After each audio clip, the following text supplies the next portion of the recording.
భారతదేశంలో వాక్ స్వాతంత్ర హక్కు మనందరికీ ఉంది. మన విశ్వాసమును మనము సమర్థించుకోవటానికి, మన విశ్వాసాన్ని మనం బలంగా చాటడానికి మనకు ఈ రాజ్యాంగం అనుమతినిస్తుంది.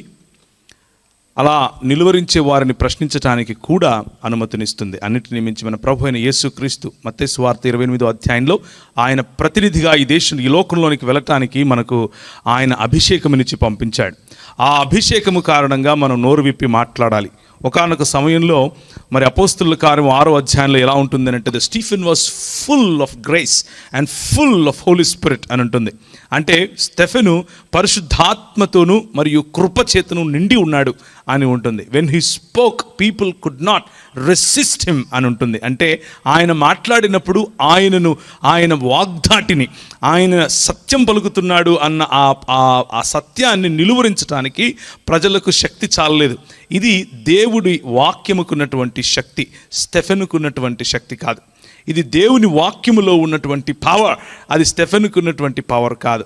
పరిశుద్ధాత్ముడిచ్చేటటువంటి అగ్ని, పరిశుద్ధాత్ముడిచ్చేటటువంటి అభిషేకానికి ఉన్నటువంటి పవర్, అంతేగాని అది స్టెఫెనుకు ఉన్నటువంటి పవర్ కాదు.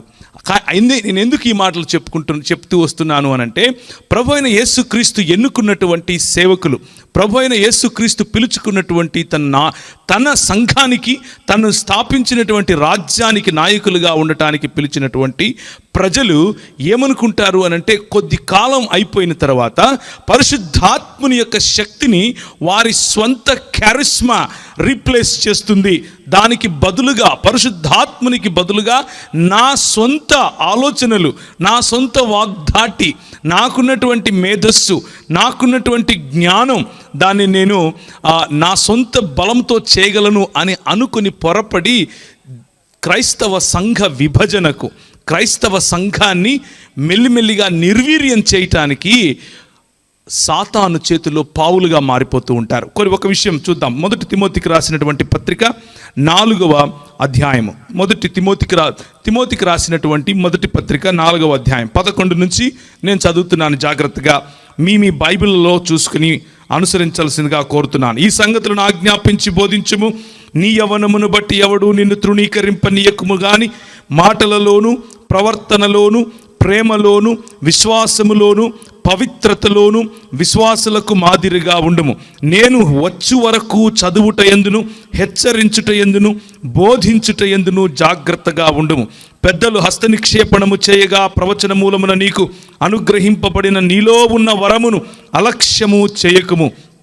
నీ అభివృద్ధి అందరికీ తేటగా కనపడు నిమిత్తము వీటిని మనస్కరించుము. వీటి యందే సాధకము చేసుకొనుము. నిన్ను గూర్చియు నీ బోధను గూర్చియు జాగ్రత్త కలిగి ఉండుము. వీటిలో నిలకడగా ఉండుము.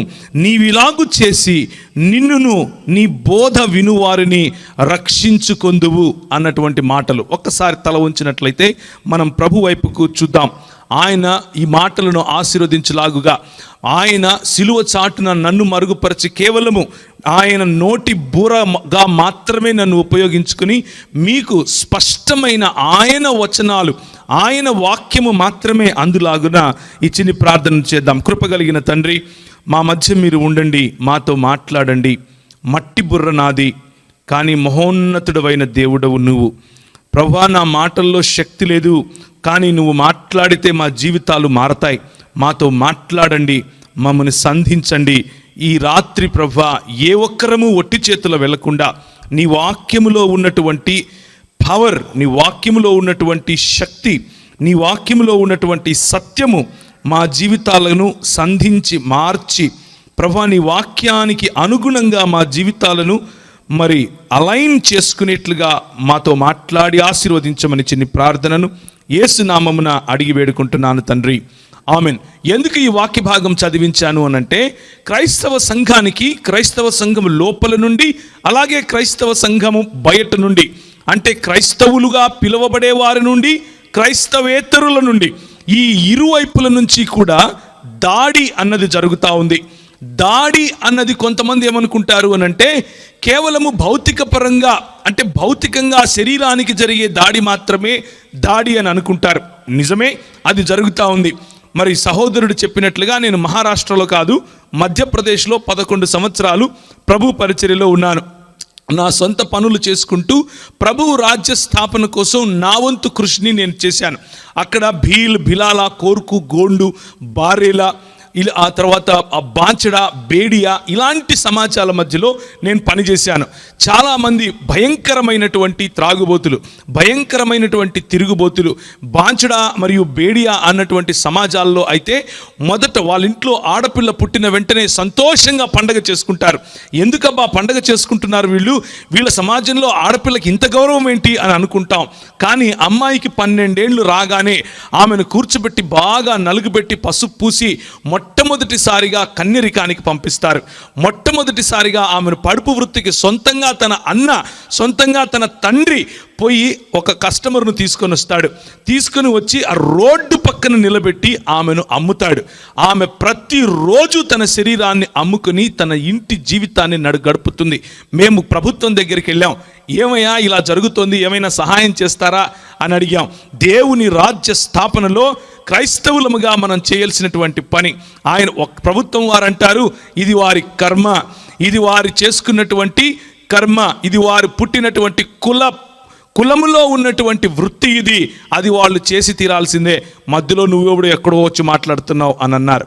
ఇలాంటి పరిస్థితుల్లో కూడా మానవులు దేవుని యొక్క స్వభావములోను, దేవుని యొక్క స్వరూపములోను మరియు దేవుని యొక్క పోలిక చొప్పున ఉన్నారు అని మనం తెలుసుకున్న సమయంలో క్రైస్తవులముగా మనకున్నటువంటి బాధ్యత ఏమిటి అనంటే, సంఘము దేవుని యొక్క రాజ్య స్థాపన చేయాలి అన్నటువంటి పిలుపుతో పిలువబడినటువంటి సంఘ ప్రతినిధులుగా నువ్వు నేను దేవుని రాజ్య స్థాపన చేయటానికి ఉన్నాం. కానీ మరి 4 గోడల మధ్య కూర్చుని 4 పాటలు పాడుకుని ఇంటికి వెళ్ళిపోయి శబాష్ మంచిగా మతం పాటిస్తున్నాం అని అనుకుంటే, అది మాత్రమే దేవుని రాజ్య పరిచర్య అని అనుకుంటే మనం ఎక్కడో తప్పులో కాలేసినట్లే. అందుకనే క్రైస్తవ సంఘము పైన ఉన్నటువంటి ఈ దాడి భౌతికం మాత్రమే కాదు, అది సిద్ధాంతపరమైనటువంటి దాడి కూడా అని జ్ఞాపకం చేసుకోవాలి. సిద్ధాంతపరమైనటువంటి దాడి అనంటే బోధకు సంబంధించినటువంటి దాడి. మధ్యప్రదేశ్లో నేను బ్రతికే రోజుల్లో, నేను ఉన్నటువంటి రోజుల్లో అక్కడ అమ్మాయినే పెళ్లి చేసుకున్నాను, అక్కడే ఇల్లు కట్టుకున్నాను. కానీ క్రైస్తవులని చెప్పుకున్న కారణంగా ఉద్యోగం రాదు, క్రైస్తవుడని చెప్పుకున్న కారణంగా ఒక సమాజంలో ఉండనివ్వరు, క్రైస్తవుడని చెప్పుకున్న కారణంగా మనల్ని ఒక దేశద్రోహిగా చూస్తారు. ఇలాంటి భౌతిక పరమైనటువంటి దాడులు కనిపిస్తూనే ఉంటాయి. కానీ ఆంధ్రప్రదేశ్ మరియు తెలంగాణ లేకపోతే తెలుగు రాష్ట్రాల్లో ఒక వింతైనటువంటి ప్రక్రియ, ఒక వింతైనటువంటి భౌతికమైనటువంటి దాడి ఈ మధ్య రోజుల్లో మరి మనకు కనిపిస్తూనే ఉంది. మాటల చేత దాడి, కోట్లేసుకొని నెత్తిన టోపీలు పెట్టుకొని యేసు క్రీస్తు దేవుడు కాదు, యేసు క్రీస్తు కేవలము ప్రవక్త మాత్రమే, యేసు క్రీస్తును నమ్మిన వారు నరకానికి వెళ్తారు, యేసు క్రీస్తును దేవునిగా నమ్మిన వారు నరకానికి వెళ్తారు, ఆయన కేవలము మనిషి మాత్రమే, ఆయన కేవలము ప్రవక్త మాత్రమే అని చెప్పేటటువంటి క్రైస్తవేతరులు ఎంత క్రైస్తవ సంఘాన్ని చెరబట్టడానికి, క్రైస్తవ సంఘాన్ని విడదీయటానికి ప్రయత్నించారో అంతే ఎక్కువగా క్రైస్తవ సంఘములోనే క్రీస్తు వారమని చెప్పుకుంటూ, క్రైస్తవ సంఘములోనే క్రైస్తవులమని చెప్పుకుంటూ యేసు దేవుడు కాదని, యేసు చిన్న దేవుడని, యేసు సృష్టింపబడినటువంటి దేవుడని, యేసు నీలాగా నాలాగా దేవుడని చెప్పుకొని బొంకి క్రైస్తవ సంఘాన్ని నిర్వీర్యం చేసేవాళ్ళు కూడా లోపలి నుంచే అపవాది చేతిలో తొత్తులుగా క్రైస్తవ సంఘాన్ని నిర్వీర్యం చేస్తున్నారు. ప్రియమైనటువంటి క్రైస్తవ సంఘమా, అందుకనే ఈ వాక్య భాగాన్ని నేను మీకు పరిచయం చేస్తున్నాను. అందుకనే ఈ వాక్య భాగాన్ని ఒకసారి చూసే ప్రయత్నం చేద్దాం. ఈ సంగతులను ఆజ్ఞాపించి బోధించుము, నీ యవ్వనమును బట్టి ఎవడు నిన్ను తృణీకరింపనీయకము, మాటలలోను ప్రవర్తనలోను ప్రేమలోను విశ్వాసములోను పవిత్రతలోను విశ్వాసులకు మాదిరిగా ఉండాలి అన్నది మన పిలుపు. విశ్వాసులకు మాదిరిగా కేవలము మనము 4 బైబిల్ వచనాలు లేకపోతే అక్కడ కొంచెం ఇక్కడ కొంచెం లాక్కు నచ్చి పెట్టుకుని జబర్దస్తిగా చెప్పేటటువంటి బోధ కాదు. ప్రేమలో మన జీవితం కనిపించాలి, విశ్వాసములో మన జీవితం కనిపించాలి, పవిత్రతలో మన జీవితం కనిపించాలి, విశ్వాసులకు సైతం మాదిరిగా కనిపించాలి. నేను వచ్చే వరకు చదువుటయందు అంటే మనల్ని మనం ప్రోత్సహించుకుంటూ, మనల్ని మనం విద్యాపరంగా పెరుగుతూ, విద్యాపరంగా ఉన్నతమైనటువంటి దిశలకు వెళుతూ, విద్యాపరంగా బోధ విషయంలో కూడా ఉన్నతమైనటువంటి స్థాయికి వెళుతూ, మరి మూల భాషలేమి, అలాగే మిగిలినటువంటి లోకములో ఉన్నటువంటి తత్వ మరియు తర్కజ్ఞానమేమి, లోకములో ఉన్నటువంటి ప్రతి రంగము, ప్రతి భాగము, ప్రపంచములో ఉన్నటువంటి ప్రతి రంగాన్ని కూడా, దేవుని జ్ఞానమును అడ్డగించు ప్రతి ఆలోచనను కూడా చెరపట్టి క్రీస్తు పాదాలకు తీసుకొని రాగలిగినటువంటి మహోత్కృష్టమైనటువంటి సువార్త పరిచర్యను నీకు నాకు ప్రభువు ఇచ్చాడు. బోధించుట యందు జాగ్రత్తగా ఉండాలి. పెద్దలు హస్త నిక్షేపణము చేయగా ప్రవచన మూలమున నీకు అనుగ్రహింపబడిన నీలో ఉన్న వరాన్ని అలక్ష్యము చేయకుండా ఉండాలి. నీ అభివృద్ధి అందరికీ తేటగా కనబడేటట్లు నిత్యము వీటిని మనస్కరించుకోవాలి. వీటి యందే సాధకము చేయాలి. నిన్నును గూర్చి అంటే ఇంతవరకు ఏ క్యారెక్టర్ గురించి అయితే మాట్లాడానో, ఇంతవరకు నీకు ఏ విలువలు, రాజ్య విలువలు ఉండాలని చెప్పానో, ఇంతవరకు నీలో ఏ ప్రేమ కనపడాలన్నానో, నీలో ఏ పవిత్రత కనబడాలన్నానో, నీలో ఏ విశ్వాసము కనబడాలన్నానో, ఈ మూడు కనిపించవు కానీ సిగ్గు లేకుండా స్టేజ్లు ఎక్కుతారు. ఇది ఈరోజు క్రైస్తవ సంఘాన్ని లోపలి నుంచి నాశనం చేసేటటువంటి క్రైస్తవ బోధకుల జీవితం. వారి బోధ చెడిపోయిందే, వారి జీవితము చెడిపోయిందే. జీవితము చెడిపోయిన తర్వాత కూడా స్టేజ్లు ఎక్కి మాట్లాడే వాడి బోధ ఎలాగూ చెడిపోతుంది. అది నేనైనా సరే, ఒకానొక రోజు మనం ఎవరమైనా సరే. అందుకనే దేవుని వాక్యం చెప్తోంది, నిన్నును గూర్చియు నీ బోధను గూర్చియు జాగ్రత్త కలిగి ఉండుము, వీటిలో నిలకడగా ఉండుము. నీవిలాగు చేసి నిన్నును నీ బోధ వినువారిని రక్షించుకుంటావు. ప్రియమైనటువంటి క్రైస్తవ సంఘమా, ఈరోజు రాత్రికాల సమయంలో క్రైస్తవ సంఘంలో ఉన్నటువంటి గలిబిలి, క్రైస్తవులకు బయట నుంచి వస్తున్నటువంటి దాడితో పాటు లోపలి నుంచి వస్తున్నటువంటి దాడి మేక వన్య పులుల కారణంగా ఉంది. నేను క్రైస్తవుణ్ణే అని చెప్పుకునే బోధకుల కారణంగా ఉంది. ఒక ఆయన లైట్లు పెట్టుకొని పెద్ద పెద్ద కోట్లు వేసుకొని వస్తాడు, నూనె బుడ్డీలు అమ్ముతాడు. పెద్ద పెద్ద కోట్లు వేసుకొని వస్తాడు, సాపలు అమ్ముతాడు. పెద్ద పెద్ద మీటింగులు పెడతాడు, ఏమమ్ముతాడు? కర్చీపులు అమ్ముతాడు. ఇది క్రైస్తవ సంఘానికి పట్టినటువంటి భయంకరమైన చెదలు. ఈ చెదలకు ఆహా అని చెప్పి చప్పట్లు కొట్టి ముష్టేసినట్లు కొంచెం డబ్బులు ఇస్తే వాళ్ళు, నువ్వు అది కాదేయాల్సింది, నువ్వు ఇప్పుడు ఇస్తే నీ బ్యాంక్ అకౌంట్లో ఇంత పడతాయి అంటే ఇట్లా తీసేసే వాళ్ళు కూడా ఉన్నారు. పవిత్రత చూడం, ప్రేమ చూడం, విశ్వాసము చూడం, విశ్వాసులకు మాదిరికరమైన జీవితం ఉందా లేదా చూడం. కానీ గొర్రెలు వెంటబడినట్లుగా క్రైస్తవ సంఘాన్ని నిర్వీర్యం చేసే వారి వెనక పడిపోతూ ఉన్నాం.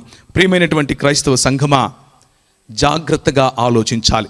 కేవలము జీవనం మాత్రమే కాదు, కానీ వారి బోధ యందు కూడా జాగ్రత్తగా గమనించాలి. ఈ రోజుల్లో నెహుష్టాన్లు బయలుదేరారు.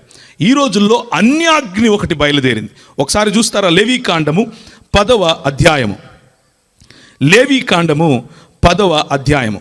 ఎవరైనా తీసిన వాళ్ళు మీరు చదివినా కానీ నాకు వినపడదేమో, బహుశా నేనే చదువుతాను. లేవీకాండము 10వ అధ్యాయము. అహరోను కుమారులైన నాదాబు, అబీహులు తమ తమ ధూపార్తులను తీసుకొని వాటిలో నిప్పులుంచి వాటి మీద ధూపద్రవ్యము వేసి యెహోవా తమకు ఆజ్ఞాపింపని వేరొక అగ్నిని ఆయన సన్నిధికి తేగా యెహోవా సన్నిధి నుండి అగ్ని బయలుదేరి వారిని కాల్చివేసెను.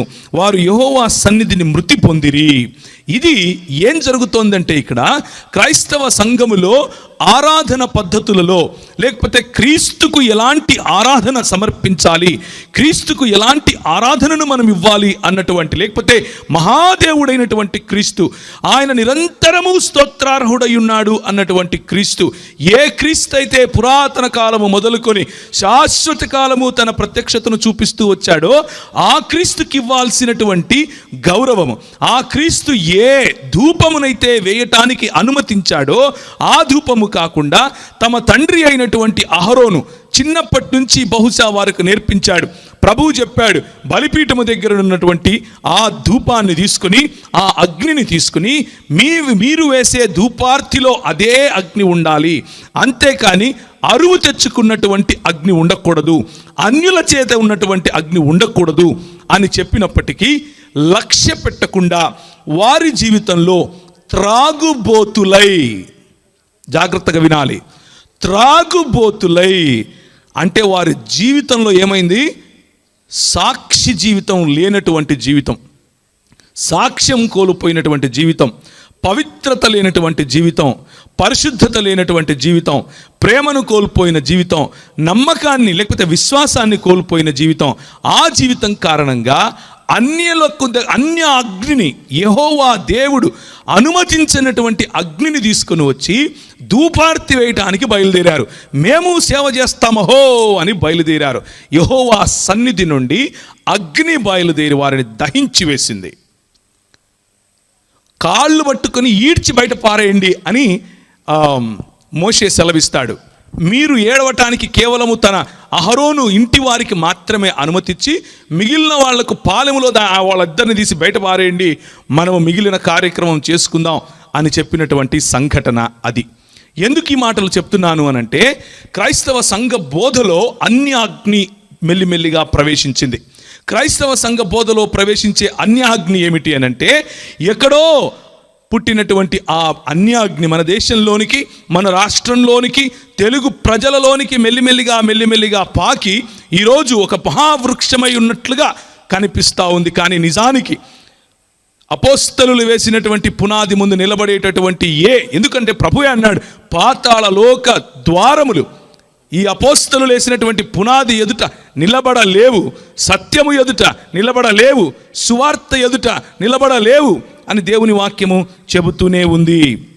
ఒకసారి ద్వితీయోపదేశ కాండం చూస్తారా?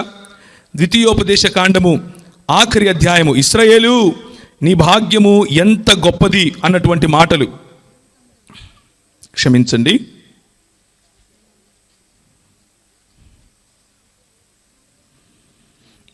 33వ అధ్యాయము చదువుతారా? ఇశ్రాయేలు నీ భాగ్యం ఎంత గొప్పది, యెహోవా రక్షించిన నిన్ను పోలినవాడు ఎవడు అని దేవుని వాక్యం చెబుతూ ఉంటే, యెహోవా రక్షించినటువంటి రక్షకుడు కలిగి ఉన్నటువంటి మనము ఈరోజు వచ్చేటటువంటి ఈ చిల్లర మాటలకు, చిల్లర బోధలకు మన వాళ్ళు మెల్లిమెల్లిగా మొగ్గుతున్నట్లుగా కనిపిస్తూ ఉంది. క్రైస్తవ సంఘాల్లో భయంకరమైనటువంటి అవినీతితో కూడిన భయంకరమైనటువంటి దుర్బోధ వ్యాపిస్తున్నట్లుగా మనకు కనిపిస్తూ ఉంది. 1 కొరింథీయులకు రాసిన పత్రిక 3వ అధ్యాయము, కొరింథీయులకు రాసినటువంటి 1 పత్రిక 3వ అధ్యాయము 1వ వచనం చదువుతారా? సహోదరులారా, ఆత్మ సంబంధమైన మనుష్యులతో మాట్లాడినట్లు నేను మీతో మాట్లాడలేకపోతిని, శరీర సంబంధులైన మనుష్యులే అనియు క్రీస్తునందు పసిబిడ్డలే అనియు మీతో మాట్లాడవలసి వచ్చెను. అప్పటిలో మీకు బలము చాలకపోయినందున పాలతోనే మిమ్మును పెంచితిని గాని అన్నముతో మింపును పెంచలేదు. మీరికను శరీర సంబంధులై ఉండట వలన ఇప్పుడునూ మీరు బలహీనులై ఉన్నారు కారా అంటూ బలహీనులైన వారికి ఇచ్చేటటువంటి వాక్య బోధన గురించి మరి అపోస్తులుడైన పౌలు ఇక్కడ చెప్తున్నాడు. బలహీనులైనటువంటి వారికి పాలు సరిపోతాయి, కానీ అన్నం తినాలంటే, బలమైన ఆహారం తినాలంటే, అభ్యసించాలంటే హెబ్రీయులకు రాసిన పత్రిక 5వ అధ్యాయము 14వ వచనము, హెబ్రీ పత్రిక 5వ అధ్యాయం 14వ వచనం, వయస్సు వచ్చిన వారు అభ్యాసము చేత మేలు కీడులను వివేచించుటకు సాధకము చేయబడిన జ్ఞానేంద్రియములు కలిగి ఉన్నవారు గనుక బలమైన ఆహారము వారికే తగును. ఈ ధర్మవరంలో ఉన్నటువంటి క్రైస్తవ సంఘము బలమైనటువంటి ఆహారానికి సిద్ధమై ఉంది అని నమ్మి ఈ మాటలు చెప్తున్నాను. ఈ ధర్మవరంలో ఉన్నటువంటి క్రైస్తవ సంఘము ఇంకా పాలు దాగే పసిపిల్లలు కాదు అని వివేచన కలిగిన వారని, మేలు కీడులను వివేచింపగలిగినటువంటి అభ్యాసము చేయగలవారని, పాలు తాగే పసివాడుగా శిశువుగా ఉన్నవాడు కాదని, నీతివాక్య విషయములో అనుభవం లేనివాడై ఉండకుండా వయస్సు వచ్చిన వారు అభ్యాసం చేసినట్లుగా మేలు కీడులను వివేచించేవారు అన్న అర్థం వచ్చేలా అలాంటి భావన కలిగి మీకు ఈ మాటలు చెప్పే ప్రయత్నం చేస్తున్నాను. ఎందుకు అనంటే ఒకవేళ ఇంకా మనము చిన్న బిడ్డలుగా ఉంటే నేను చెప్పే మాటలు మీకు ఎక్కకపోవచ్చు కూడా. ఈ అన్యాజ్ఞింది ఇవి వచ్చిన దాన్ని ఏమంటారు, ఏదో దూరం నుంచి హైదరాబాద్ నుంచి వచ్చి ఒక మంచి మాటలు ఏదైనా చెప్పిపోతాడులే అని అనుకుంటే ఈయనేందో అన్యాజ్ఞ అంటాడు, అగ్ని అంటాడు, కాల్ చేశారంటాడు, ఏంది ఇదంతా అని అనుకుంటున్నారా?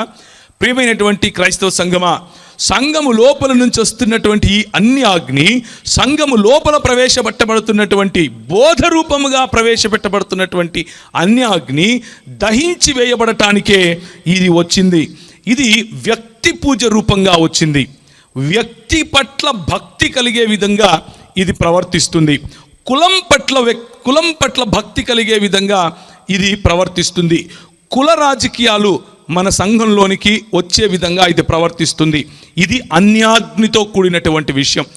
ఏ కులాన్నైతే క్రైస్తవ పెద్దలు ఆ రోజుల్లో క్రొత్తగా యేసు ప్రభువును తెలుసుకోవటానికి విడిచిపెట్టి మరీ వచ్చారో, ఇక నాకు ఆ కులమొద్దు, ఇప్పుడు నేను యేసుక్రీస్తు యొక్క శరీరము, యేసుక్రీస్తు యొక్క స్వరూపము, యేసుక్రీస్తు యొక్క పోలికలోకి మారాలి అన్నటువంటి ఆలోచన పెట్టుకుని వచ్చారో, అదే దరిద్రాన్ని మళ్ళీ సంఘాల్లోనికి మెల్లిమెల్లిగా తీసుకొస్తున్నారు. చూసారా? అది అన్యాగ్ని. వాస్తు పేరట మెల్లిమెల్లిగా తిరిగి లోకములోనికి తీసుకొని పోయేట్లుగా మన మైండ్స్తో ఆడుకుంటున్నారు. చూసారా? అది అన్యాగ్ని. వ్యక్తులకు ప్రాముఖ్యతనిచ్చి యేసుక్రీస్తు కంటే కూడా గొప్పగా పొగిడేట్లుగా, యేసుక్రీస్తుతో సమానముగా పొగిడేట్లుగా ఈ రోజుల్లో వ్యక్తులకు ప్రాధాన్యత ఇస్తున్నారు. చూసారా? అన్యాగ్ని. అలాంటి అన్యాగ్నిని మనము గుర్తుపట్టగలగాలి. అలాంటి అన్యాగ్నిని గుర్తుపట్టిన తరువాత అలాంటి వ్యక్తి పూజ నుంచి, కుల పూజ నుంచి, సంఘ పూజ నుంచి, లేకపోతే బోధ పూజ నుంచి బయటికి రావాలి. అప్పుడు బలమైనటువంటి ఆహారము తినటానికి మనకు అవకాశం ఉన్నవారుగా మనం నిరూపించుకుంటాం. ఎందుకు ఈ మాటలు చెప్తున్నాను అనంటే, క్రైస్తవ సంఘంలో మేము క్రీస్తు వారమని, మేము క్రీస్తును పోలి నడుచుకుని వారమని చెప్పినటువంటి మనలోనే కొంతమంది అంటారు, యేసుక్రీస్తు దేవుడు కాదండి, యేసుక్రీస్తు కలిగింపబడ్డాడండి, యేసుక్రీస్తు సృష్టింపబడ్డాడండి, యేసుక్రీస్తు నీలాగా నాలాగా దేవుడండి, ఆయన సృష్టికర్త కాదండి. ఇవి వారు చెప్పే మాటలు. యోహాను సువార్త 1వ అధ్యాయం చదివావా అని అడిగితే చదివానండి అంటాడు, కానీ కొత్త భాష్యాలు చెప్తాడు దానికి. ఒకసారి చదువుతారా? యోహాను సువార్త 1వ అధ్యాయము 3వ వచనం. కలిగి ఉన్నదేదియు ఆయన లేకుండా కలుగలేదు. యేసు క్రీస్తు సృష్టికర్త జాబితాలో ఉన్నాడా? సృష్టి జాబితాలో ఉన్నాడా? సృష్టికర్త జాబితాలో ఉన్నాడు. ఈ మాత్రం అర్థం చేసుకోకుండా యేసుక్రీస్తు నేను ఒకటే అనేటటువంటి ఆలోచనలో ఉన్న వారిని కూడా క్రైస్తవ సంఘాల్లో మనం ఎంటర్టైన్ చేస్తున్నాము అనంటే ఇక మన గతి అంతే. ఒకసారి 2వ కొరింథీయులకు రాసినటువంటి పత్రిక,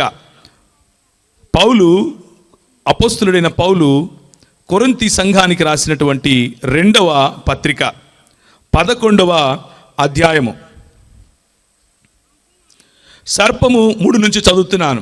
సర్పము తన కుయుక్తి చేత హవ్వను మోసపరిచినట్లు మీ మనస్సులను చెరపబడి క్రీస్తు ఎడల ఉన్న సరళత నుండి, పవిత్రత నుండి ఎట్లయినా తొలగిపోవునేమో అని భయపడుచున్నాను. ఎలయనగా వచ్చిన వాడెవడైనను మేము ప్రకటింపని మరి ఒక యేసును ప్రకటించినను, లేక మీరు పొందని మరి ఒక ఆత్మను మీరు పొందినను, మీరు అంగీకరింపని మరి ఒక సువార్తను మీరు అంగీకరించినను, మీరు వానిని గూర్చి సహించుట యుక్తమే అని వ్యంగ్యంగా చెప్తున్నాడు. ఇంకా బాగుపడినట్లే మీరు అని.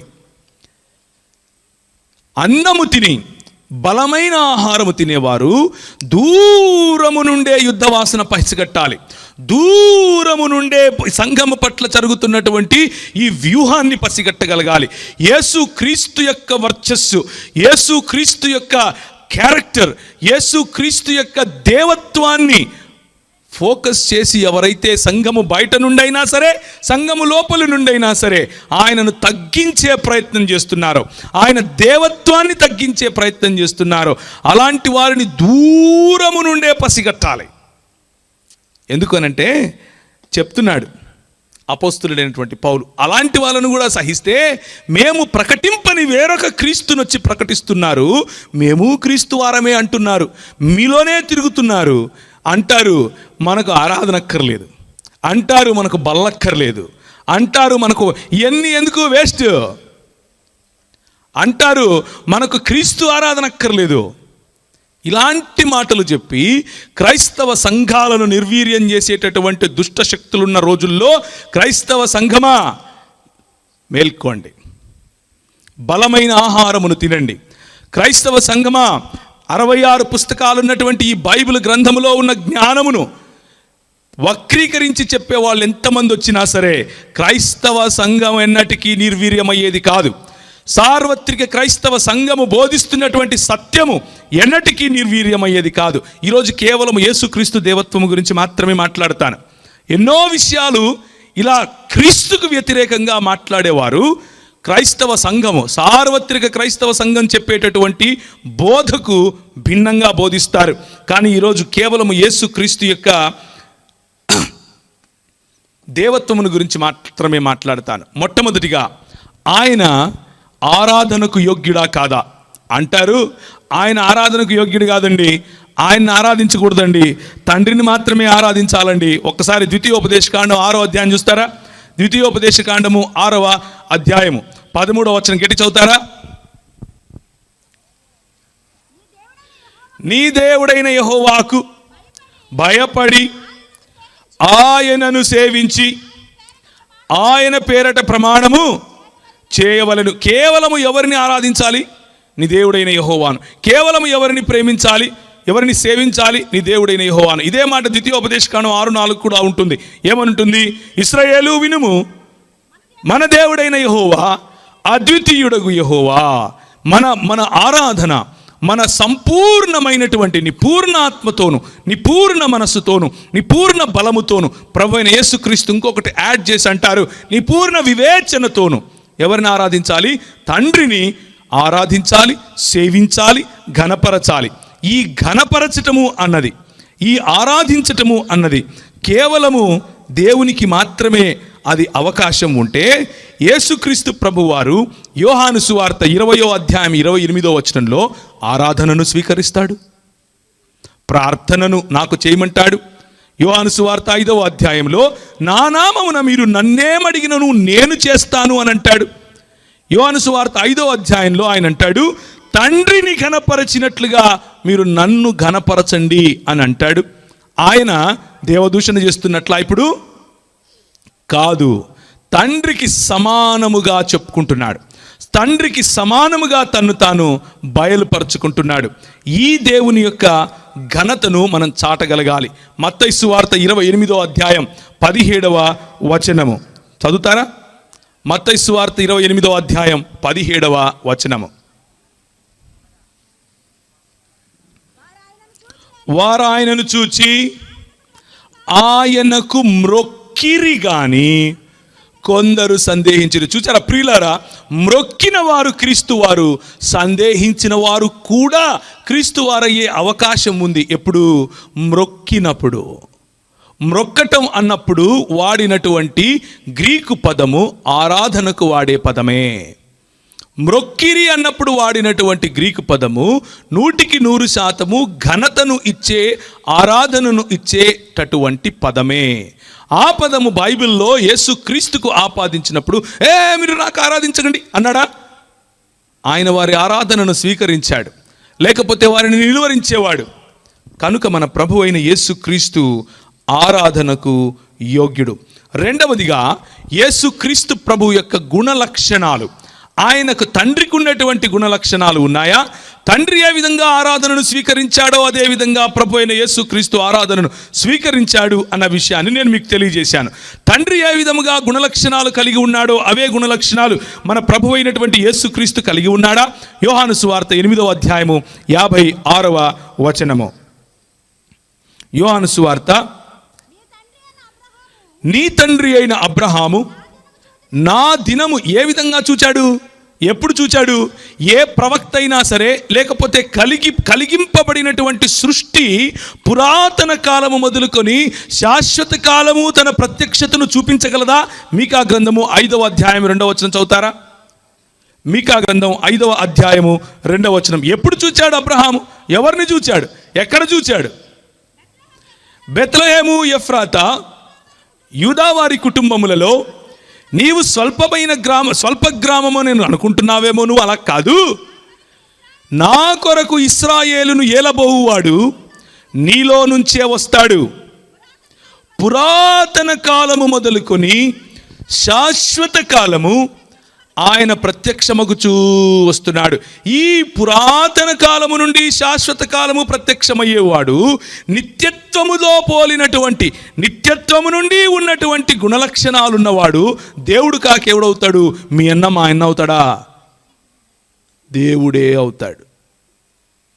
ఏమవుతాడు? దేవుడే అవుతాడు. వారు మ్రొక్కిరి, కొందరేమయ్యారు? సందేహించిన వారు క్రైస్తవులో కాదో మీరు ఆలోచించుకోండి. క్రైస్తవులు అయ్యే అవకాశం ఉంది. సార్వత్రిక క్రైస్తవ సంఘంలో భాగమయ్యే అవకాశం ఉంది. ఈ రోజుకు ఉంది. యేసుక్రీస్తుని దేవుడిగా అంగీకరించి ఆయన పాదములకు మ్రొక్కు వారందరూ సార్వత్రిక క్రైస్తవ సంఘములో బారులుగా తలుపులు తెరుచున్నాయి అలాంటి వాళ్ళ కోసం.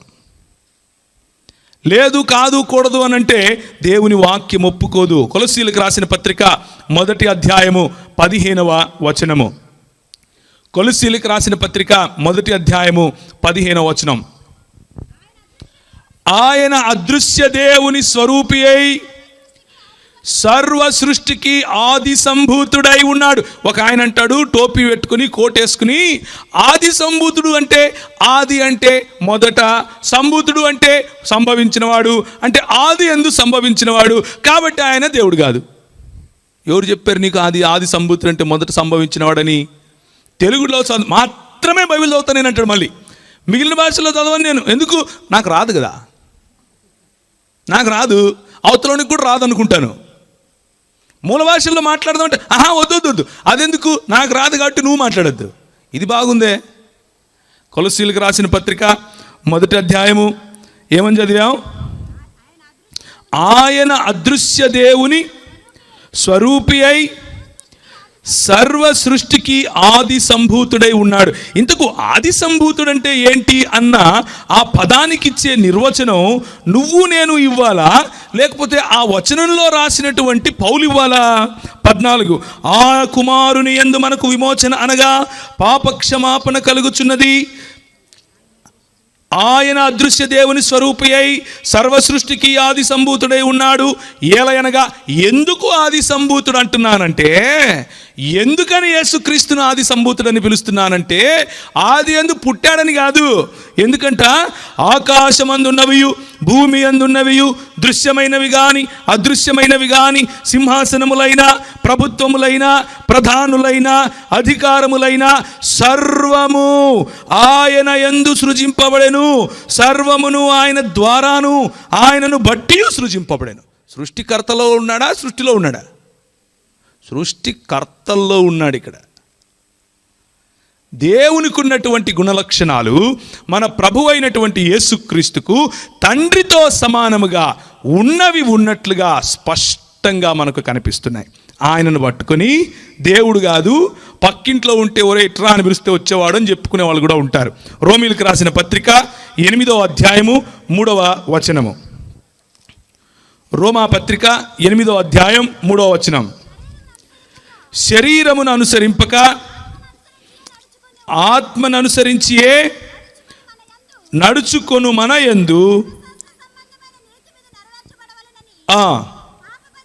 పాప పరిహారము నిమిత్తము దేవుడు తన సొంత కుమారునిని పాప శరీరాకారముతో పంపి ఆయన శరీరమందు పాపముకు శిక్ష విధించెను. ఇలా అంటారు కొంతమంది. అలా కాదండి, ఆయన వచ్చాడు, పంపినవాడు గొప్పోడా వచ్చినవాడు గొప్పోడా అని అంటారు. పంపినవాడు గొప్పోడా వచ్చినవాడు గొప్పోడా? అప్పుడు పంపినవాడు ఈ పంపించిన వాడిని ఏమంటున్నాడు అని అంటే, ఒకసారి చూడండి హెబ్రీయులకు రాసిన పత్రిక హెబ్రీయులకు రాసిన పత్రిక 1వ అధ్యాయము. పంపినవాడు గొప్పోడు, అదేగా మీ పాయింట్. ఒకసారి చూడండి, హెబ్రీయులకు రాసిన పత్రిక 1వ అధ్యాయం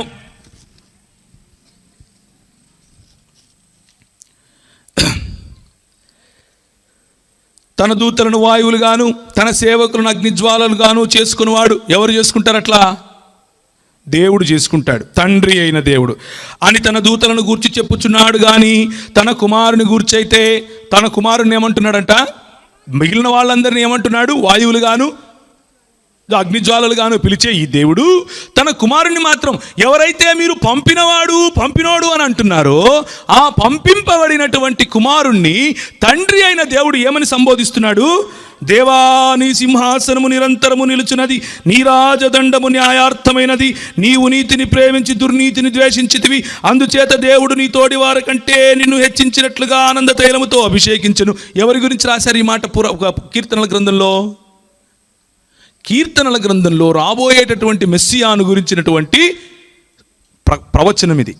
ఆ ప్రవచనాన్ని తీసుకుని వచ్చి హెబ్రీ గ్రంథకర్త ప్రభు అయిన యేసు క్రీస్తుకు ఆపాదిస్తూ ఈయన అద్వితీయ కుమారుడు అని చెప్తాడు. ఇంత అవసరం లేదు. నీలాగా నాలాగా యేసు ప్రభు సామాన్య మానవుడైతే, నీలాగా నాలాగా మనము ఆయన రక్షణ కార్యము ద్వారా, ఆయన యొక్క రక్షణ కార్యము ద్వారా ఎందరు ఆత్మచేత నడిపింపబడుదురో వారందరూ కుమారులను బడుదురు, ఎందరూ ఆయనను స్వీకరించిరో వారందరికీ నీ దేవుని పిల్లలగుటకు అధికారం ఇవ్వబడెను అన్నట్లుగా యేసుక్రీస్తుకు అధికారం ఇచ్చారా? లేకపోతే ఆయన అద్వితీయ కుమారుడా? ఫరక్ కనిపిస్తలేదు?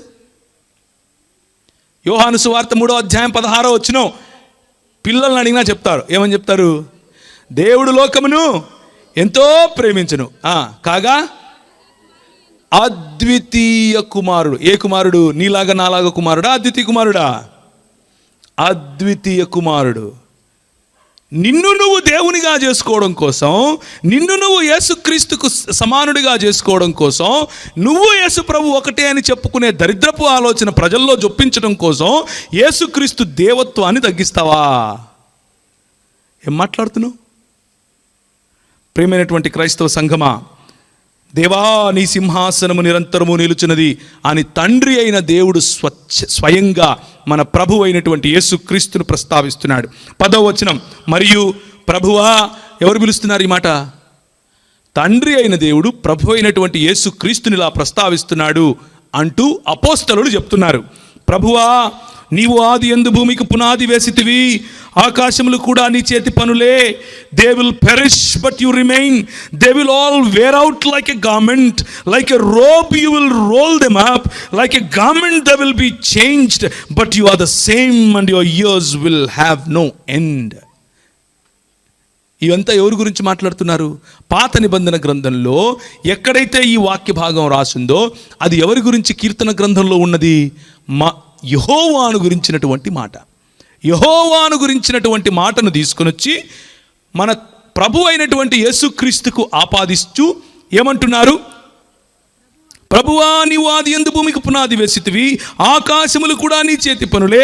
అవి నశించును గాని నీవు నిలిచిందువు, అవన్నీ వస్త్రముల వలె తొలగిపోవును, ఉత్తరీయముల వలె వాటిని ముడిచివేయుదువు అని వస్త్రము వలె మార్చబడును గాని నీవు ఏకరీతిగా ఉన్నావు, నీ సంవత్సరములు తరగవు. ఎవరి సంవత్సరములు తరగవు? మనుషులవా? నీలాగా నాలాగా మన అన్నది మన తమ్ముండా? ప్రభు అయినటువంటి యేసు క్రీస్తు యొక్క గొప్పతనం, ప్రభు అయినటువంటి యేసు క్రీస్తు యొక్క దేవత్వాన్ని తగ్గించటానికి అపవాది వేస్తున్నటువంటి దుర్బోధ అది. మన ప్రభు అయినటువంటి యేసు క్రీస్తు తండ్రి కలిగి ఉన్నటువంటి అన్ని గుణ లక్షణములను కలిగి ఉన్నాడు. హెబ్రీయులకు రాసిన పత్రిక 13వ అధ్యాయము 8వ వచనము గట్టి చదువుతారా? హెబ్రీయులకు రాసిన పత్రిక 13వ అధ్యాయము 8వ వచనము. యేసుక్రీస్తు నిన్న నేడు ఒకటే రీతిగా ఉన్నాడు. అవును, యుగ యుగములకును ఒకటే రీతిగా ఉన్నాడు. తండ్రి ఏ విధముగా మార్పు లేనివాడో, తండ్రి ఏ విధముగా గమనాగమనములైనను చంచలమైనను మార్పైనను లేనటువంటి దేవుడో, యేసుక్రీస్తు ప్రభు కుమారుడైనటువంటి దేవుడు కూడా గమనాగమనములైనను మార్పైనను లేకుండా ఏకరీతిగా ఉన్నాడు మన ప్రభువు. తండ్రికి ఉన్నటువంటి ప్రతి క్వాలిటీ, తండ్రికి ఉన్నటువంటి ప్రతి గుణ లక్షణము కుమారునికి ఉన్నది. కనుకనే ఆయన సమానుడు అంటున్నాం. సమానులు ఆయనకెవరూ లేరు. ఆయన కేవలము తన తండ్రి అయినటువంటి దేవునికి సమానుడు. అంతేగాని తండ్రి కుడి పార్శ్వాన ఆయన యేసు ప్రభు కూర్చుంటాడు, ఎడం పక్కన నేను కూర్చుంటాను అని అంటే ఎట్లా చెల్లుతుంది? చల్లదు. యేసు క్రీస్తు ప్రభువుకు ఉన్నటువంటి ఆ ఉన్నతమైన స్థాయి ఇంకెవరికి రాదు. దేవుని వాక్యము ఆ మాట చెప్తోంది. 2 మాటలు చెప్పాను ఇంతవరకు. యేసుక్రీస్తు ఆరాధనను స్వీకరించాడు. రెండవది, యేసుక్రీస్తు తండ్రికి ఉన్నటువంటి అన్ని గుణలక్షణములను కూడా కలిగి ఉన్నాడు. మూడవది, యేసుక్రీస్తు తండ్రికి ఉన్నటువంటి పేర్లను కూడా ఆయన కలిగి ఉంటాడు. వచనాలు గనక చూసుకుంటూ పోతే నా దగ్గర 20 నిమిషాలు ఉంది 11కు, కానీ ఇంకొక గంట కూర్చోవాల్సి వస్తుంది. కాబట్టి ఫటాఫట్ చెప్పుకుందాం. అల్ఫయు ఒమేగయు నేనే. పాత నిబంధనలో ఎవరన్నారు? యెహోవా దేవుడు. కొత్త నిబంధనలో ప్రభు అయిన యేసుక్రీస్తు. మంచి కాపరిని పాత నిబంధనలో ఎవరన్నారు? యెహోవా దేవుడు. కొత్త నిబంధనలో యేసుక్రీస్తు. ఇలా చెప్పుకుంటూ పోతే ప్రతి మాట యేసుక్రీస్తు నేను ప్రభువును, నేను రక్షకుడిని, నేను మొదటివాడిని కడపటివాడిని, నేను అల్ఫయును ఒమేగను, నేను గొప్ప దేవుణ్ణి, నేను స్తోత్రార్హుడిని, నిరంతరము స్తోత్రార్హుడిని. ఈ మాటలు, ఈ పేర్లు కేవలము తండ్రికి మాత్రమే పెట్టవలసినటువంటి పేర్లు. ఆ పేర్లను తీసుకుని వచ్చి అపోస్తలుడు ఎవరికి ఆపాదిస్తున్నారు? యేసుక్రీస్తు ప్రభువు వారికి ఆపాదిస్తున్నారు. కనుక చేరి వచ్చినటువంటి క్రైస్తవ సంఘమా, మన ప్రభువు 100కి 100 ఆయన తండ్రితో సమానమైనటువంటి దేవుడు అని గుర్తించండి. 4వదిగా, యేసుక్రీస్తు తండ్రి చేసిన పనులన్నీ చేయగలవాడు. సృష్టి కార్యం గురించే చెప్పేశాను ఆల్రెడీ. ఇక మిగిలిన పనులు చేయడా? జీవము ఉన్నవాడు, జీవమును స్వయంగా పెట్టి స్వయంగా తీసుకొనగలవాడు, జీవమును ఇవ్వగలవాడు, కలుగునుగాక అంటే కలిగించేవాడు, పాపములను క్షమించేవాడు, తీర్పు తీర్చేవాడు. ఎవరు తీర్చాలి తీర్పు? దేవుడు మాత్రమే తీర్పు తీర్చాలి. కానీ తీర్పు తీర్చేవాడు. ఈ లక్షణాలన్నీ కొలస్సీలకు రాసిన పత్రిక 1వ అధ్యాయం 16-17 వచనాలు, యోహాను సువార్త 1వ అధ్యాయం 3వ వచనం, యోహాను సువార్త 5వ అధ్యాయం 22-23. ఇదొక్కటి చదవండి. యోహాను సువార్త 5వ అధ్యాయం 22-23 వరకు.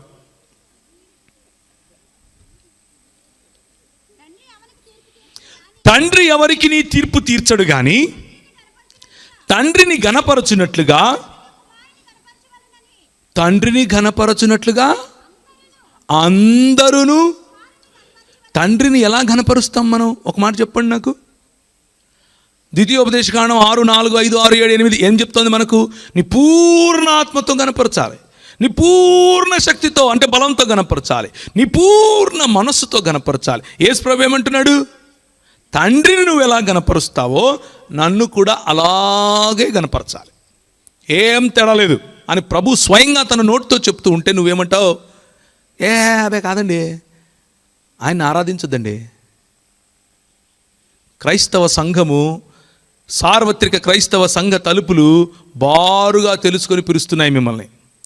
క్రైస్తవ సంఘం లోపలనే ఉన్నప్పటికీ ఇంకా క్రైస్తవ సంఘానికి ఉన్నటువంటి మూల సిద్ధాంతాలు సైతం తెలియనటువంటి చిన్న పిల్లలుగా ఉన్నటువంటి మిమ్ములను ప్రేమతో పిలుస్తున్నాం, ఆహ్వానిస్తున్నాం. యేసుక్రీస్తును దేవునిగా అంగీకరించి యేసుక్రీస్తును స్వంత రక్షకునిగాను, దేవునిగాను, ప్రభువుగాను నిర్మలమైన మనస్సాక్షితో మీ హృదయములయందు యేసును ప్రభువుగా ప్రతిష్ఠించుకోమని ఆహ్వానిస్తున్నాం. ఆఖరి మాట, యేసుక్రీస్తు ప్రభు అంటే ఈ మాట దీనికి మొత్తానికి కాదు. ఓకే, యేసుక్రీస్తు ప్రభు తండ్రి అధిష్ఠించినటువంటి సింహాసనాన్ని సైతము అధిష్ఠించేవాడు. ఎవరు అధిష్ఠించినటువంటి సింహాసనం? తండ్రి అధిష్ఠించినటువంటి సింహాసనం. ఫిలిప్పీలకు రాసిన పత్రిక 2వ అధ్యాయము 10వ వచనం గట్టిగా చదవాలి.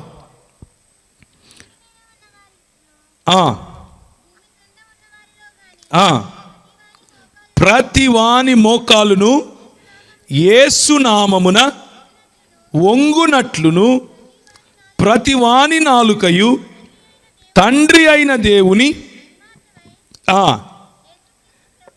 యేసుక్రీస్తు ప్రభు అని ఒప్పుకొనున్నట్లు దేవుడు ఆయనను అధికముగా హెచ్చించి అన్ని నామముల కంటే పై నామముగా ఆయనను అనుగ్రహించారు. ఇప్పుడు అసలైన కథ వచ్చింది.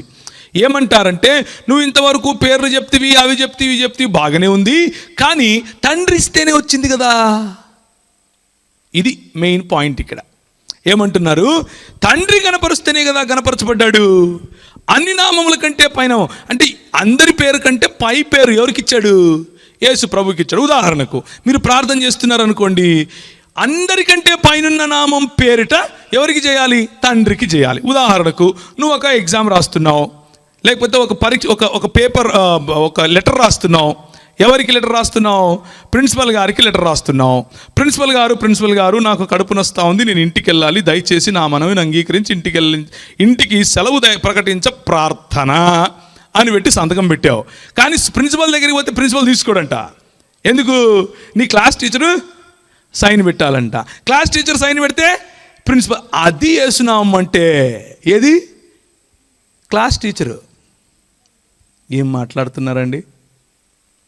నువ్వు సైన్ పెడితే తీసుకునే దానికి యేసుక్రీస్తు నామం కావాలనా? అది కాదు ప్రియులారా. యేసు నామము అనంటే ఏమిటి?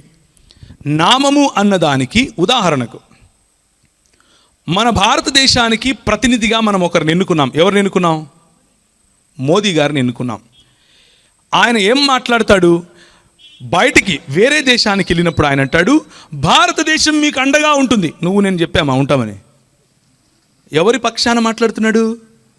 In the name of the sovereign country called India. సార్వభౌమాధికారము కలిగినటువంటి భారతదేశము అన్నటువంటి ఒక దేశము తరఫుగా మాట్లాడుతున్నాడు. ఏమని? ఆ దేశం పేరు చెప్పుకొని నేను మాట్లాడుతున్నానని. పవర్ ఎవరిది? ఆయనదా దేశాందా? దేశాంది పవర్. ఏదైనా 10 రూపాయలు పెట్టి కొనుక్కోవడానికి అంగడికి వెళ్తున్నావు, 10 రూపాయలు నీ దగ్గర లేవు. అరే నా పేరు చెప్పు అంటాడు. అంటే ఏంటి? ప్రవీణ్ అని చెప్తే ఇస్తాడా? కాదు. ఆ ప్రవీణ్ అన్న పేరు వెనుక ఎవరున్నారు వానికి ఇస్తారు. నిజానికి యేసు అన్న నామం ఏంటో తెలుసా? యేసు అంటే పాత నిబంధన గ్రంథంలో ఉన్నటువంటి యెహోషువ అన్న పేరు. ఇప్పుడు ఏ యెహోషువ పేరు పెట్టాలి మనం? ఏ యేసు పేరు అంటారు? ఇది కొంతమంది వస్తారు ముంతుడోళ్ళు, యేసునామం బాప్తిస్మలు, వాళ్ళు కూడా ఇదే మాట మాట్లాడుతుంటారు. ఏమని? యేసునామంలో నువ్వు మునిగితేనే క్రైస్తవుడు, లేకపోతే కాదు. నాయన, నామము అని అంటే పేరు మాత్రమే కాదు. నామము అంటే ఆ పేరు వెనకల ఉన్న అధికారం. నామము అంటే ఆ పేరు వెనకల ఉన్న సృష్టికర్త అన్నటువంటి స్థాయి. నామము అంటే ఆ పేరు వెనకల ఉన్నటువంటి వ్యక్తి. నామము అంటే ఆ వ్యక్తి నిన్ను పంపించినప్పుడు ఆయన ప్రతినిధిగా నువ్వు మాట్లాడుతున్నావు అని చెప్పటం. ఇంత సామాన్యమైనటువంటి పునాది అయినటువంటి సిద్ధాంతాలు కూడా తెలియకుండా క్రైస్తవ సంఘాన్ని చీల్చే ప్రయత్నం. సార్వత్రిక క్రైస్తవ సంఘం బారులుగా తలుపులు తెరిచి పిలుస్తోంది ప్రియులారా.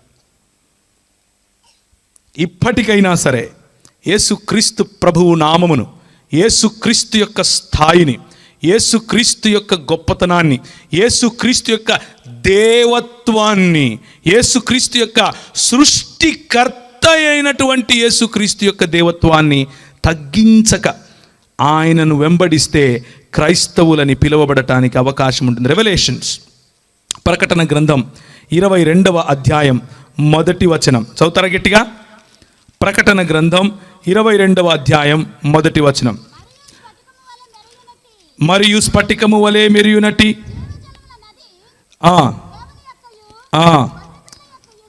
దేవుని యొక్కయు గొర్రెపిల్ల యొక్కయు సింహాసనములు ఉంటాయా? సింహాసనము ఉందా?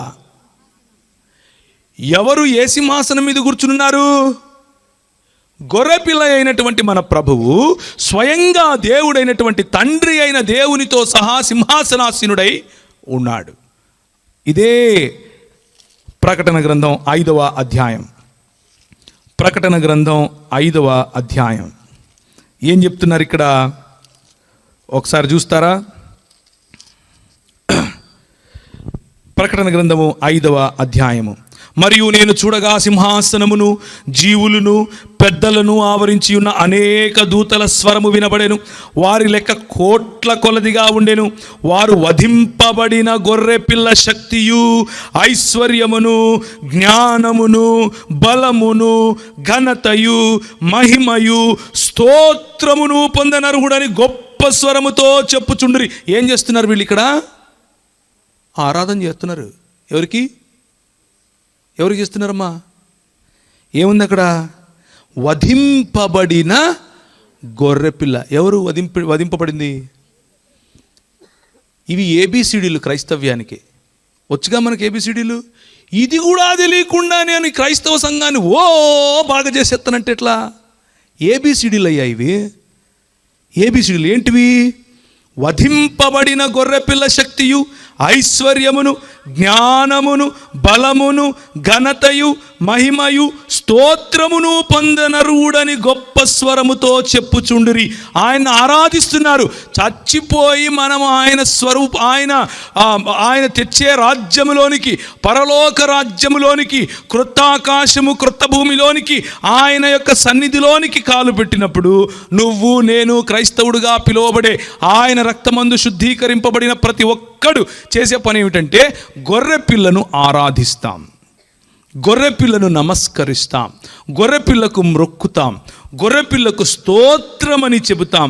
అంతటా పరలోకమందును, భూలోకమందును, భూమి క్రిందను, సముద్రములోను ఉన్న ప్రతి సృష్టము. సృష్టం అంటే ఏంటమ్మా? సృష్టి. ఇప్పుడు ఈ గొర్రెపిల్ల సృష్టిలో భాగమా, సృష్టించిన వాడిలో భాగమా? సృష్టించినవాడు కనుకనే ఆయన తప్ప మిగిలిందంతా సృష్టమని దేవుని వాక్యం చెప్తోంది. తెలుగు బైబిల్ బాగా చదివితే కూడా ఈ ఏబిసిడీలు అర్థమవుతాయి. ఏమని? ప్రతి సృష్టము అనగా వాటిలోనున్న సర్వము. ఏంటివి? సింహాసనాసీనుడై ఉన్న వానికిని, గొర్రె పిల్లకును, సింహాసనాసీనుడై నవానికిని, గొర్రె పిల్లకును. సింహాసనంతో పాటు ఎవరిని చెప్తున్నాడు? గొర్రె పిల్లని చెప్తున్నాడు. 22వ అధ్యాయంలో సింహాసనాసీనుడై ఉన్నాడు. 5వ అధ్యాయంలో సింహాసనాసీనుడైన వాడికిని, గొర్రె పిల్లకును ఏం జరుగుతుందంట? స్తోత్రమును, ఘనతయు, మహిమయు, ప్రభావము యుగ యుగములకు కలుగునుగాక అని చెప్పుట వింటిని. ఆ 4 జీవులను ఆమేన్ అని చెప్పగా ఆ పెద్దలు సాగిలపడి నమస్కారము చేసిరి. దేవుడు కాకపోతే పరలోకములో పెద్దలు, జీవులు సాగిలపడి నమస్కారం చేస్తారా? మనం మాత్రం క్రైస్తవ సంఘంలో ఉంటూ యేసుక్రీస్తు దేవుడు కాదండి అని చెప్పేసి పబ్బం గడుపుకుంటామా? అలాంటి వారికి స్టేజీలు కట్టి మైకులు ఇచ్చి పైకెక్కించి ఇంకా భరించండి మీరు. ఎటుపోతోంది మన సంఘం? ఎటుపోతున్నాం? 5 మాటలు మీకు గుర్తు చేశాను. యేసుక్రీస్తు తండ్రి అయిన దేవునికి ఇవ్వవలసినటువంటి ఆనర్, ఘనతను కోరుకున్నాడు. యేసుక్రీస్తు తండ్రి అయిన దేవునికి మాత్రమే ఉన్నటువంటి గుణలక్షణాలు, యాట్రిబ్యూట్స్ కలిగి ఉన్నాడు. యేసుక్రీస్తు తండ్రి అయిన దేవునికి మాత్రమే ఉన్నటువంటి నామములను కలిగి ఉన్నాడు, అంటే నేమ్స్. యేసుక్రీస్తు తండ్రి అయిన దేవుడు మాత్రమే చేయగలిగినటువంటి డీడ్స్, అంటే పనులు చేయగలవాడు. యేసుక్రీస్తు తండ్రి మాత్రమే కూర్చునే సింహాసనము, అంటే సీట్ పైన కూడా కూర్చున్నాడు. ఈజీగా కదా అర్థం చేసుకోవటానికి. HANDS, హ్యాండ్స్, చేతులు. ఇది గుర్తుపెట్టుకోండి. యేసుక్రీస్తు దేవుడు కాదనంటే చేతులు చూపించండి. ఏం చూపించాలి? హ్యాండ్స్ అంటే గుర్తొచ్చేయాలి. Honour, attributes, names, deeds and seat. ఈ 5 మాటలతో మన ప్రభు అయిన యేసు దేవుడు అన్న విషయాన్ని పూర్ణ హృదయముతోను, పూర్ణ ఆత్మతోను, పూర్ణ శక్తితోను మన దేవుడైనటువంటి యెహోవాను, మన దేవుడైనటువంటి యేసు క్రీస్తును మనము ఆరాధించబద్దులమై ఉన్నాం. సంఖ్యాకాండము 21వ అధ్యాయం. సంఖ్యాకాండము 21వ అధ్యాయము మొదటి నుంచి. ఇశ్రాయేలీయుల అతారీయుల మార్గమున వచ్చుచున్నారని దక్షిణ దిక్కుకు నివసించిన కనానీయుడైన ఆరాదు రాజు విని అతడు ఇశ్రాయేలీయులతో, ఇశ్రాయేలీయుల యొక్క యెహోవాను మొక్కుకొని, నీవు మా చేతికి ఈ జనమును బొత్తిగా అప్పగించిన ఎడల మేము వారి పట్టణములను నీ పేరట నిర్మూలము చేసేదను. యెహోవా ఇశ్రాయేలీయుల మాటను ఆలకించి ఆ కనానీయులను అప్పగింపగా ఇశ్రాయేలీయులు వారిని వారి పట్టణములను నిర్మూలము చేసిరి. అందువలన ఆ చోటికి హోర్మా అని పేరు పెట్టబడెను. అలా ముందుకెళ్తే ఏముంది అని అంటే, మోషే ప్రజల కొరకు ప్రార్థన చేయగా 7వ వచనం, కాబట్టి ప్రజలు మోషే యొద్దకు వచ్చి, మేము యెహోవాకును నీకును విరోధముగా మాటలాడి పాపము చేసితిమి. యెహోవా మా మధ్య నుండి ఈ సర్పములను తొలగించినట్లు ఆయనను వేడుకొనమనిరి. మోషే ప్రజల కొరకు ప్రార్థన చేయగా, యెహోవా నీవు తాపకరమైన సర్పము వంటి ప్రతిమ చేయించి స్తంభము మీద పెట్టుము. అప్పుడు కరవబడిన ప్రతివాడును దాని వైపు చూచి బ్రతుకునని మోషేకి సెలవిచ్చెను. ఏమైందంటే, ఇక్కడ ఇశ్రాయేలీయులు వస్తున్నారు. వీళ్ళకి సనుగుడు కార్యక్రమాలు, గొడుగుడు కార్యక్రమాలు ఎక్కువైపోయాయి. దేవుని యొక్క వర్చస్సు, దేవునికి ఉన్నటువంటి క్యారెక్టర్, దేవునితో సంబంధం మర్చిపోయి వీళ్ళు దేవుడిచ్చేటటువంటి ఈవుల వైపు, దేవుడిచ్చేటటువంటి తావిలాల వైపు, దేవుని పేరు పెట్టుకొని అమ్మేటటువంటి నూనె బుడ్లు, నీళ్ళ బుడ్లు, మన్ను, మశానం వైపుకు వీళ్ళకు ఎక్కువ మనసు పడింది. ప్రభువు ఆయన కృపను కొద్దిసేపు తప్పించాడు. స్థాపకరమైనటువంటి సర్పములు వచ్చి కాటు వేయడం మొదలుపెట్టాయి. కుయ్యో మొర్రో మమ్మల్ని రక్షించయ్యా, మాతో తప్పైపోయింది, మేము ఇలాంటివి చేస్తూనే ఉంటాం, క్షమాపణలు కోరుతూనే ఉంటాం, మళ్ళీ నీ దగ్గరకు వస్తూనే ఉంటాం, మళ్ళీ గొనుగుతూనే ఉంటాము, ఏదో ఒకటి చేసి మమ్మల్ని రక్షించయ్యా అంటూ మోషే దగ్గరకు వస్తే మోషే అంటాడు, మోషే ప్రభువుతో విచారిస్తే, ఒక ఇత్తడి సర్పమును తయారు చేసి పెట్టయ్యా, దాన్ని నిదానించి ఎవరైతే చూస్తారో వారు రక్షింపబడతారు అన్నటువంటి మాటలు వారికి గుర్తు చేశాడు. అలా మోషే చేశాడు. అలా చేసిన దాన్ని ఏం చేశారో ఇశ్రాయేలీయులు చూడండి. 2వ రాజుల గ్రంథం 18వ అధ్యాయం. 2వ రాజుల గ్రంథము 18వ అధ్యాయం 2వ వచనం. అతడు ఏలన ఆరంభించినప్పుడు, ఎవరు? హిజ్కియా. అతడు ఏలన ఆరంభించినప్పుడు 25 ఏండ్ల వాడై యెరూషలేమునందు 29 సంవత్సరములు ఏలెను. అతని తల్లి జకరియా కుమార్తె, ఆమెకు అబీ అని పేరు. తన పితరుడైన దావీదు చేసినట్లు అతడు యెహోవా దృష్టికి పూర్ణముగా నీతిని అనుసరించెను. ఉన్నత స్థలములను కొట్టివేసి, విగ్రహములను పగులగొట్టి, దేవతా స్తంభములను పడగొట్టి, మోషే చేసిన ఇత్తడి సర్పమును చిన్న భిన్నములుగా చేసింది. ఏం చేశాడు?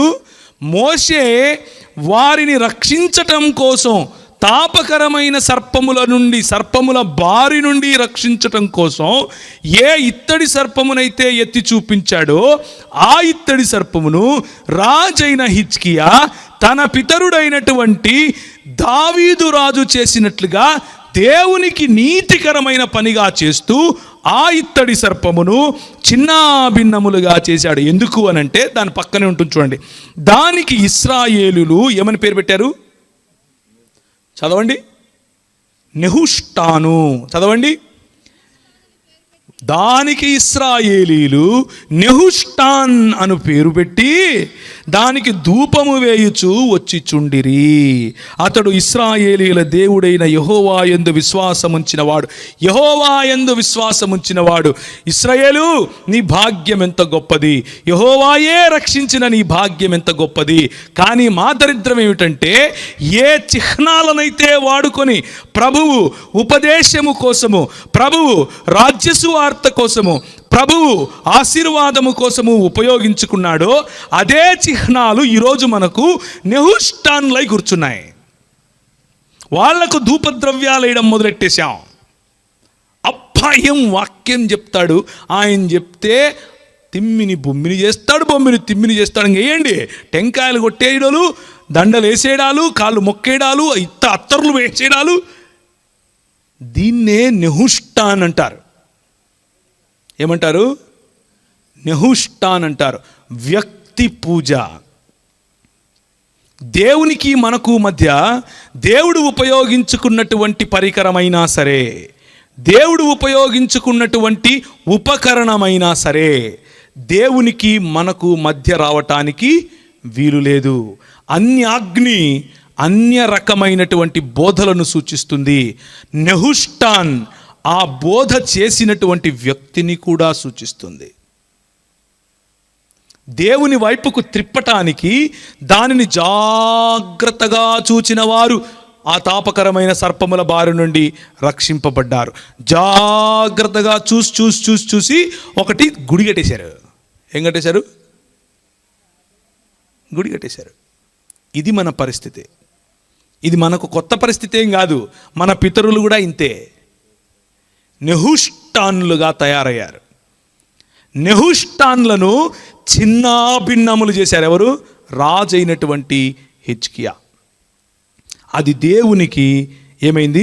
దేవత ఉన్నతమైన దేవుని దృష్టికి పూర్ణముగా నీతిని అనుసరించాడు.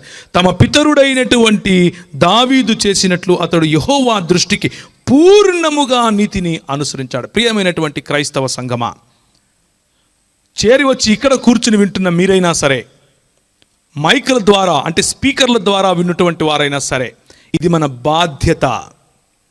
నెహుష్టాన్లను చిన్నాభిన్నం చేయటం మన బాధ్యత. నెహుష్టాన్లు దేవునికి రావలసిన గౌరవాన్ని దొంగిలిస్తూ ఉంటే వాటిని చిన్నాభిన్నం చేయటం మన బాధ్యత.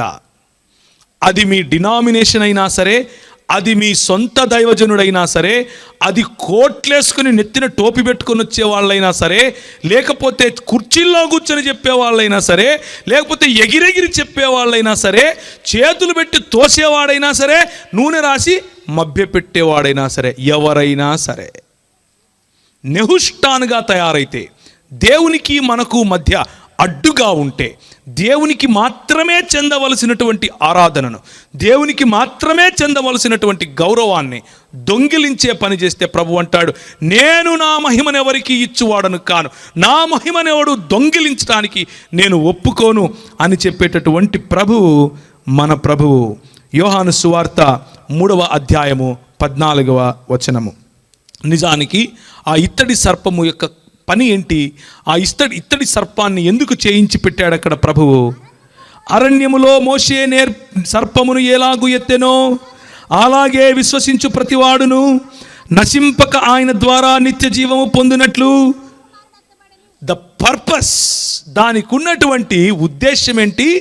మనుష్య కుమారుణ్ణి ఎత్తాలి, మనుష్య కుమారుణ్ణి ఘనపరచాలి, ప్రభు అయినటువంటి యేసు క్రీస్తును ఘనపరచాలి, ప్రభు అయినటువంటి యేసు క్రీస్తు యొక్క దేవత్వమును చాటాలి, ప్రభు అయినటువంటి యేసు క్రీస్తు యొక్క ఘనతను చాటాలి. ఈరోజు నెహుష్టాన్లు ఏం చేస్తున్నారు? ఆయన ఘనతను దొంగిలించి ఆయన తర్వాత నేనే అని ఒక ఆయనంటే, నేను ఆయన ఒకటే అని ఒక ఆయనంటే, ఆయన పంపగా నేను వచ్చాను ఆ ద్వీప స్తంభాన్ని నేనే అని ఒక ఆయనంటే, ఏమైపోతోంది మన సంఘానికి?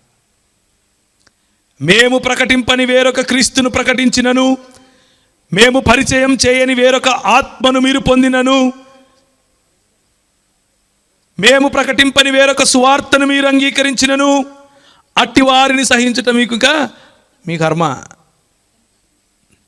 ఇంకా యుక్తమే అంటున్నాడు. అంటే వ్యంగ్యంగా చెప్తున్నాడు. ప్రియమైనటువంటి క్రైస్తవ సంఘమా, ఒక్కసారి ఆలోచించాల్సినటువంటి సమయం. 2 నిమిషాలు తలలు వంచుకుని దేవుని వైపుకు చూద్దాం. యేసు క్రీస్తు యొక్క దేవత్వమును అర్థం చేసుకుందాం.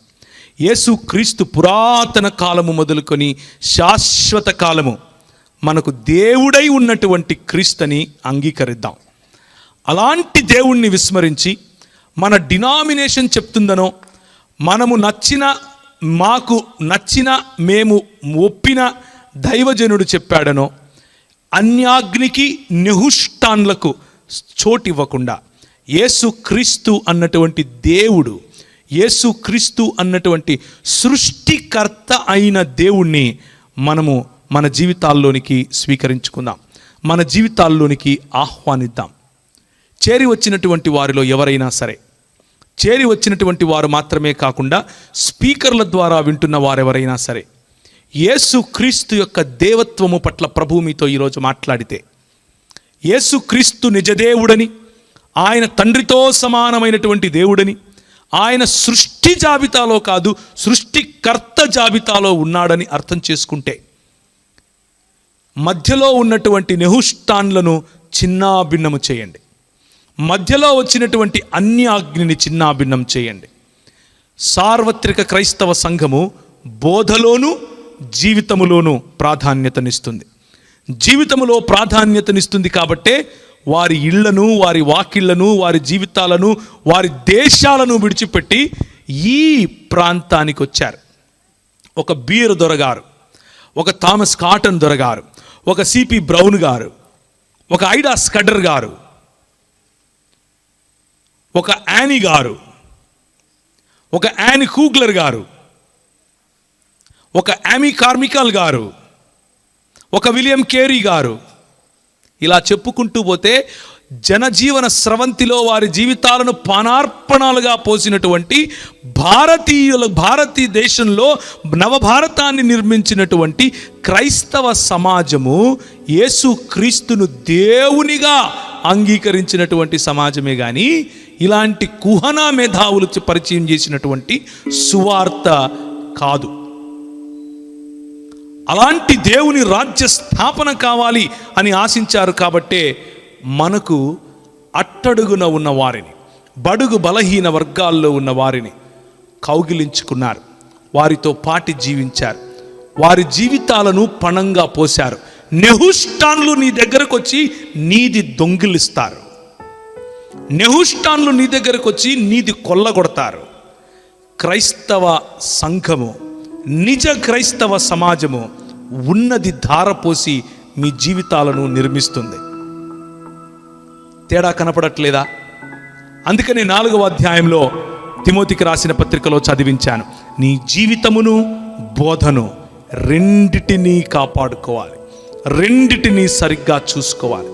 ఏ సంఘము వారి జీవితాలను పానార్పణముగా పోసి మరి మీ జీవితాలను పెంచటానికి, మీ జీవితాలను కట్టటానికి, మీ జీవితాలలో వెలుగును నింపటానికి ముందుకొస్తోంది. మన ప్రాంతంలో పైన జాకెట్లు వేసుకున్నందుకు స్తనాలు కోస్తే మనకు అండగా నిలబడింది ఎవరు? నెహుష్టాన్లా నువ్వెందుకులే వేసుకునేది, అది కూడా నాకే ఇచ్చేయి అనే ఈ రోజున్నటువంటి నెహుష్టాన్లా, లేకపోతే వారి జీవితాలను పానార్పణముగా పోసినటువంటి క్రైస్తవ మిషనరీ సంఘాలు ఏవైతే సార్వత్రిక క్రైస్తవ సంఘ ప్రాతినిధ్యంలో వచ్చాయో ఆ సంఘాల? ఆలోచించి నిర్ణయం తీసుకోండి. ఆలోచించి అలాంటి సేవను పరిచర్యగా గుర్తించండి.